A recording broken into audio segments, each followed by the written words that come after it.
polish, and Nate, the bartender, whistled under his breath as he restocked the shelves. To Nora, here for a week's stay while she covered the Santini wedding, it must have seemed like a refuge. To Quill, who was facing the emotional equivalent of a train wreck, in the middle of the busiest holiday season the inn had ever had, it felt like jail.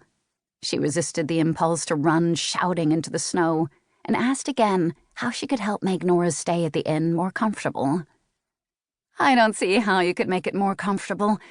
Nora tucked one long leg under the other. Quill watched Nora's show on the rare occasion when she had free time in the early evenings. Nora had brains and style underneath the glamour. The stories the station permitted her to cover on her own were pungent and well-balanced.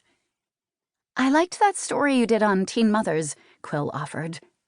"Every time the station lets you do investigative reporting, the show is wonderful. Are you working on anything in particular now?" Instead of answering Quill's question, Nora admired her teacup. "Even the china's terrific. I've never seen anything like it. It's like that Wedgwood pattern Kutani crane, only the birds are more vibrant." "It's a rose-breasted grosbeak," said Quill. "The design was created right here in Hemlock Falls by some friends of ours. They made the inn a present of a service for 24. I use it a lot." "Heaven," said Nora, waving a well-groomed hand. "This place is absolute heaven, from the plates to the location, and so peaceful. All this snow and the gorge and the waterfall, it's like something out of a fantasy." "There are drawbacks," Quill said. Nora's eyes, which were black and uncomfortably sharp, flicked over her, but she said merely, "Oh, right. Your sister's a 3-star chef. The rooms are stuffed with some of the most gorgeous antiques I've seen outside of a museum, and in case you get bored, you can chat up the famous people who stay here." The corners of her mouth turned up.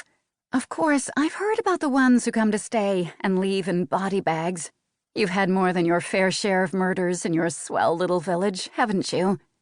Quill rubbed her nose. "I suppose that's true."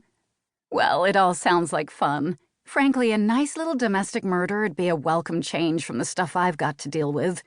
10-car pileups in Interstate 81, teenage hookers, kids who've been beaten to death." Quill made a noise in protest. Nora shrugged dismissively. "Life of a small-town anchor." Quill, who'd been reacting to the listing of society's horrors rather than the impediments to Nora's career, glanced at her in surprise. "So I'm egocentric," Nora said, in shrewd response to Quill's expression. "It doesn't take long to knock compassion out of you, not in my business. Too few plum assignments and too many hotshot kids waiting to take your place if you screw up. Nice guys finish last, if they even get in the race at all." Well, despite the press of her schedule for the day, was genuinely curious about a life so different from her own. "Why did you choose it as a career?" "I could say you don't know how many journalism students get inspired by the Woodward and Bernstein affair. I could tell you, I got suspended from school for staying home to watch the Watergate hearings when I was 16. But the truth of the matter is, I like to bug people. I like to get in their faces." "Watergate?" said Quill. "Surely not."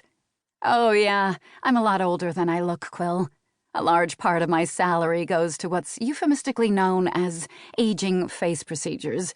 I had my first lift at 37, which was 2 years later than Mrs. Kennedy had hers."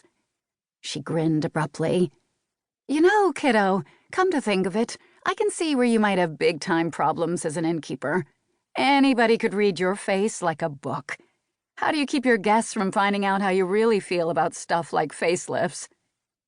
Quill blushed so hard she felt warm. I mean, if a facelift's what you want." She abandoned this defense, which sounded lame even to herself, and stood up. "Would you like a few more of these pastry bows? I'd be happy to send Kathleen for some. Unfortunately, I've got a full morning, and I have to get to Syracuse this afternoon, so unless there's something specific we can do for you, I'm going to have to excuse myself." "Sit down, and don't mind me, Quill. I'm in the business of needling people. What I'd like is a tour of the inn. Officially, I've got 2 days vacation before I go back on duty to report on the senator's wedding." "Ex-senator," Quill said.